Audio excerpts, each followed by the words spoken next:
What's up, guys, and welcome back to the Limp Noodle channel. Today we're going to be moving some things around. We got some work to do on the cutlass, a little bit of work to do on the motor. I think we're pretty much all set there. We're going to go over some things, but we got to get the cutlass over on the lift, and so we're going to have to get this guy out of here. We're going to fire him up and warm him up and get him moved out for a little bit. All right, guys, well, we're going to do a little bit of maybe a little bit of tuning on the truck here. Right now I'm just kind of driving around, putting some heat in it. We're about up to temperature. Looks like our AFRs are pretty good so far, just driving around at 30, 25 miles an hour. Everything's happy. We're gonna try to make a pull here. I know this thing last season was super rich under boost. It was hitting like 9.0s, which is kind of surprising, but we're gonna pull up to this nasty little road we got here and try to make a quick hit and see what kind of data we end up getting from it. We're just gonna come to a full stop, I think. Yeah, she's pretty sandy. But I could probably try this two-step too, see if it'll take off on this sucker. Just, alright.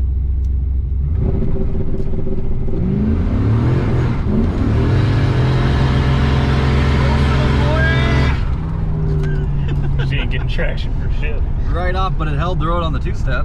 We'll try making one out here on this paved road here. It's a little less sandy, although I'm pretty sure we're gonna blow it off no matter what. This thing just cannot grab the road.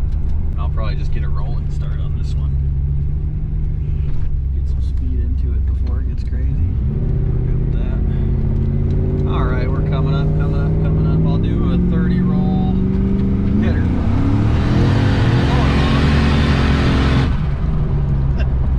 Guy's probably gonna have to pull a bunch of timing out of it if he ever wants to grab the ground on the street here and then pull a bunch of that fuel out, because I'm sure we're just drowning this thing. Even under light load here, we're dipping into the 12s, which is way too nice and easy. Man, this thing is nasty. She wants to go, that's for sure. See if I can just ease into this off the old. I might use the two-step, but I won't slam it. I don't know. We'll try something here. Should have brought the sticky soles. Well, I don't know that I'd still be able to grab the road, but I'll throw that little button right there. It's my handy dandy flopper button.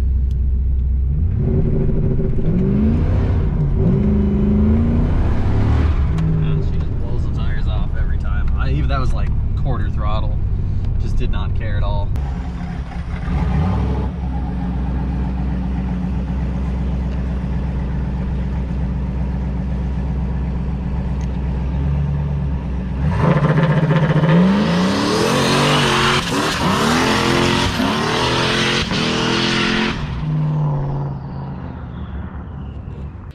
All right, guys, we got the cutlass back up on the lift for the first time actually. And we're kind of inspecting things out, take you guys for a quick ride. So everything's looking pretty nice underneath here, you know. We never looked underneath this thing, but all in all, I mean, she got some aftermarket pans and, you know, some scatter shields, things of that nature. Got a nice cover for our fuel line here that goes up by the headers, which is pretty sweet. He just welded a piece of pipe in there, but I'll take it. Shield, I think he's gonna come off. We gotta move our transmission a bit. She's a little janked up in there right now. We might have to wall her out this here hole, move it over, because this is not quite centered. It's about 3/8 of an inch off. So we're gonna adjust that. Other than that, I mean, we got some flaky paint here and there. That's no big deal, that's just weight reduction. We got some nice 4-link components. We got stationary lower arms, upper control arms that are adjustable. We got a quick performance 9-inch rear underneath here. Some racing shocks. We looked up the part number on those. We got a roll bar. Everything a guy needs to do just a little bit of racing. So that's good. We got some pretty sweet welds around this thing. Pretty some, you know, some are bad, but then some are, you know, they're bad.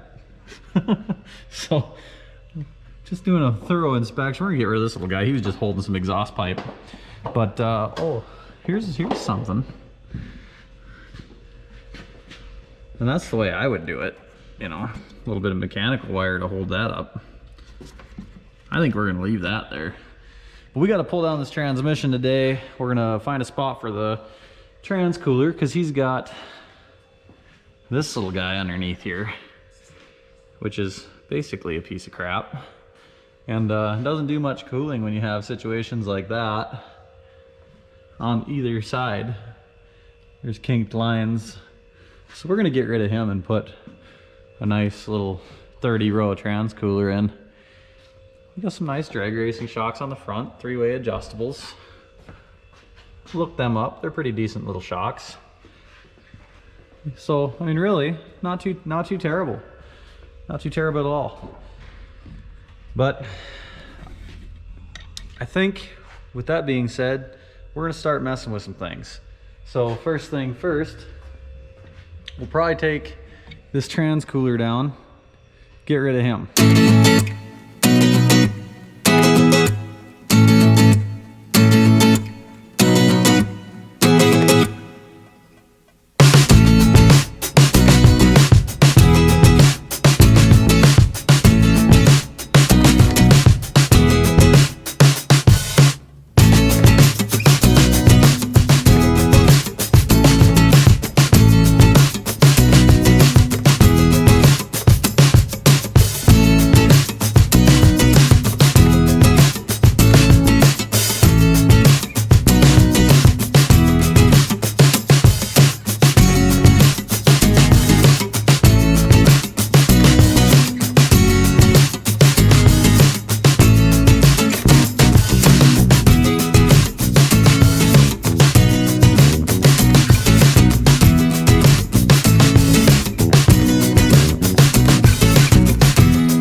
Alright guys, so we got our trans cooler up here and we just made a few adjustments, cut the brackets off for the old one, got the old one out of there, and self-tappered this guy to this thing. It's pretty sturdy, it's a little wobbly yet. This thing is just kind of flexy, so we'll probably end up having a bracket come up here and screw into that one too.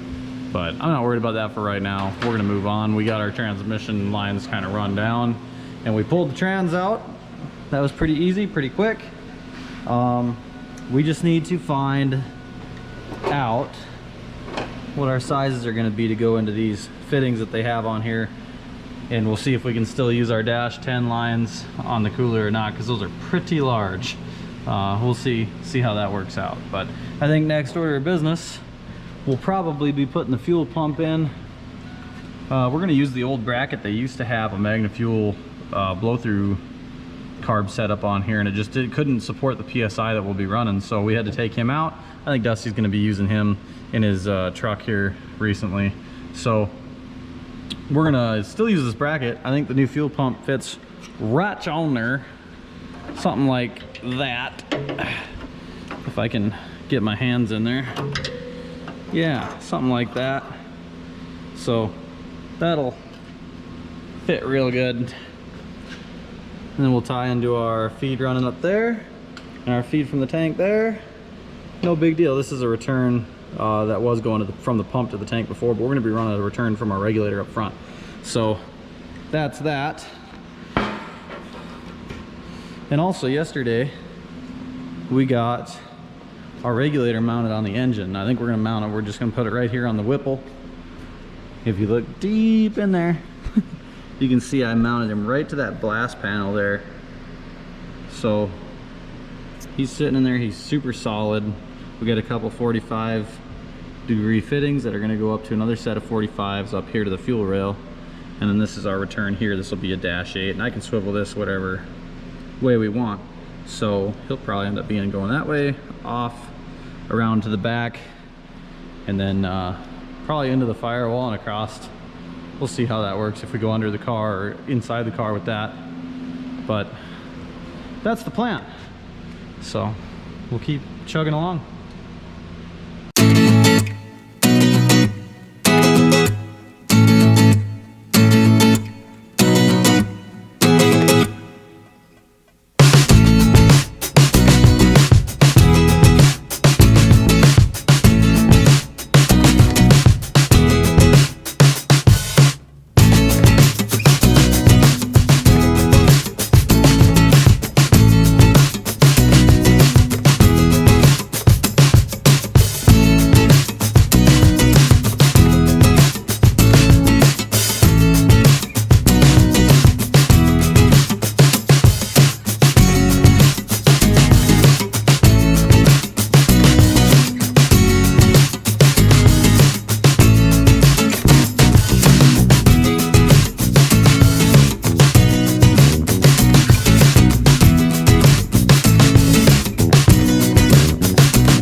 Push it in there.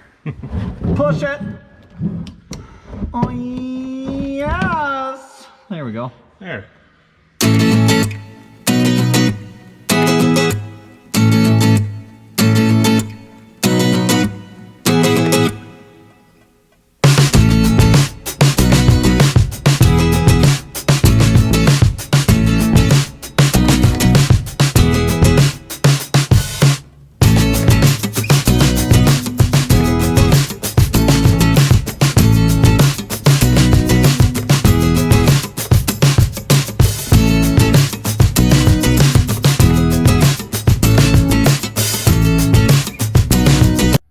Alright guys, we got a bunch of stuff done here. I'm going to walk around, give you a show. So first off, we went ahead and we got our return line run all the way up from the tank, under the car, to the front. We got our fuel pump relays posted in. Now I got these from Motion Raceworks with the pump. They're both 40 amp relays. And they have all this kind of ready for you. It's all pigtailed out. And they do have, if you guys aren't familiar with how relays work or how they operate or how to wire them in, they do have a video on YouTube telling you how to do this. So, very nice. For right now, we just kind of tied these together. I haven't soldered them in yet because I haven't tested it, but it all should work. We have our orange wires going to the trigger wire to our pump. We have our red wires going all the way around to our battery. And then we have two little blue wires going down to the pump. So that's all good to go. Other than that, we did get our transmission out. We went ahead and pulled him. We're going to mount this to the engine. I plan on putting the engine in with straps. We're probably going to go on the CNC, design out some mounts that mount to the head and lift the whole motor with the blower, everything on it. Transmission, all that. Whippity-do it into the car, and we'll be happy with that. But he's got a nice scatter shield, nice TCI scatter shield on here. You know, our trans brake, all that good stuff. Looks like the transmission's in okay condition. Everything's good. The fluid looked amazing. So, I think we're good with that. We also got, and I think I showed you guys this, but we got our trans cooler in down there. I still haven't made the third bracket for it, but it's mounted. And our lines are just kind of chilling right there for now. We're going to tie those up and route them. We do need to find a fitting for these guys. I've looked online. It looks like they might be a 1/4 inch. I might just take the leap and get some fittings and see if they work. I've run into this so many times. I know they were that way on Travis's 4L80. They were this on my TH400, and I just can't remember the size. And so I'm hoping they're the same way this way. I'll let you guys know how that goes. So we also got our pump mounted here. Like I said, I just used one bolt because I just don't feel like drilling stuff out. We used one bolt with a bunch of Loctite on it. It ain't going nowhere. Used the regular bracket that he had in there, and then plumbed in our feed from the tank through the pump. Those are our wires to the relay going through the floor, and then that's just grounded to the frame. And then we've got that running to the front of the car, along with our new drain that comes out here. So that's all wired in, plumbed, ready to rock. Hopefully I can test that sometime soon and we'll figure out if it actually works, but it should work. The other thing we did get in is a fuel filter. I haven't brought it to the shop yet, but we got it. It's pretty sweet. Gonna go right in that line somewhere, just before the filter. I should run a post filter, but I'm kind of cheap. I'm kind of tired of spending money. And so I'm just gonna run a pre-filter, 100 micron pre-filter before the pump. I mounted the catch can. Pow! She looks real pretty right on the front of the motor. And it's just a 1-bolt mount also. I wouldn't recommend Loctiting into a head. I didn't do that, but this will work out good because we can do a straight fitting right across there, under and behind the regulator up to that guy. And then we can do a 90 here, pivot him, you know, that direction, and that'll lay right there along the bottom and go to another 90 there. What I want to do is I want to design and make on the CNC some straps, because I want to take this thing and I want to put it in the car with the blower and everything on it. Preferably, I don't want to have to take all that off. And, you know, I mean, I guess I could put a chain to these bolts and stuff, but it's going to rub against all this stuff, and I don't want to deal with that. So they do sell strap systems that you can get that bolt to your header studs or header holes, whatever, and those will, you know, run a strap up to a bar across. But those are, you know, the cheapest ones I can find are like $100. Like I said, I'm getting kind of tired of spending money on this thing right now. So I think I'm just going to make some. We got a bunch of a plate laying around, and we got a CNC plasma table. So we're going to design them, make them, and maybe if you guys want them, we can sell them to you too. But if you're doing something similar and you want to work with that. But I think we're going to do like a 2-bolt mount to like a triangular loop that's bent out at the top a little bit with a hole in it. And we're going to run one on all 4 corners, so the front and back of every head, and there'll be straps that go up and mount to the hook of our hoist here so that we can lift this guy up. These cutlasses have such a long nose, so this hoist is going to be an amazing thing. But we need to do that. So the catch can technically is a little premature, but I just wanted to put it there. I had to drill out the hole on this bracket a little bit to get this big old head bolt to fit through. So I just wanted to get that done, get it mounted on, and if we have to move in the future, it's not a big deal. It's really easy. With that being said, once again, I want to thank you guys for watching these videos. This is all it's going to be for today. Please like and subscribe. We can't wait to make another one.